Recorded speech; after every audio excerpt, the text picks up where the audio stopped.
তৎকালীন আমির শহীদ আমিরে জামাত মৌলানা মতিউর রহমান নিজামী, নায়েবে আমির বিশ্ববিখ্যাত মুফাসসির কুরআন, বাংলাদেশের মানুষের কলিজার টুকরা আল্লামা দিলওয়ার হোসেন সাঈদী, আপনাদের পার্শ্ববর্তী এলাকার সিংহ পুরুষ খ্যাত, অন্যায়ের বিরুদ্ধে সবসময় আকর্ষণীয় ভূমিকা পালন করেছেন বাংলাদেশ জামাত ইসলামের তৎকালীন সেক্রেটারি জেনারেল শহীদ আলী আহসান মোহাম্মদ মুজাহিদ তিনজনকে গ্রেফতার করা হলো।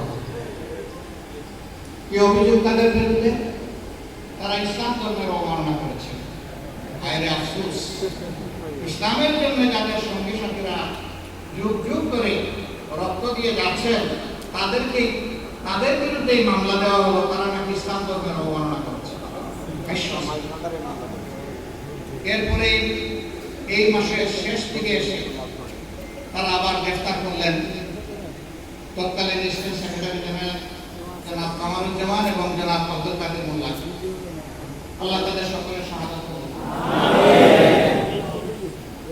একে একে তারা 11 জন নেতাকে গ্রেফতার করলেন, বিচারের নামে বিচার করলেন। স্বাধীন বাংলাদেশে যাদের নামে কোন থানায় একটা জিডি পর্যন্ত ছিল না, তাদের বিরুদ্ধে 42 বছর করে মামলা দায়ের করা হলো।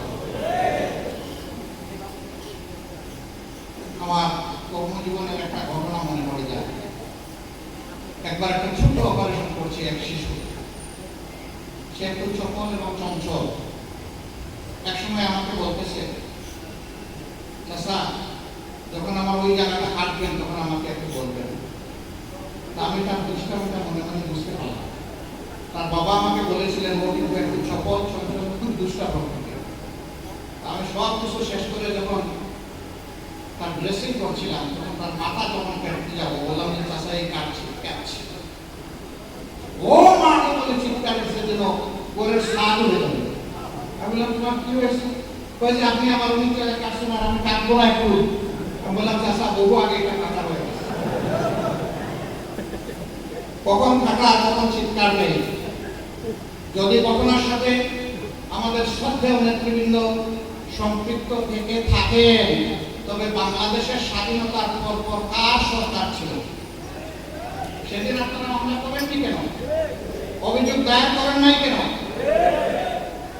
সেদিন আপনারা খুঁজে পেলেন না, ব্যান্ডেজ কাটার সময় টের হয়েছে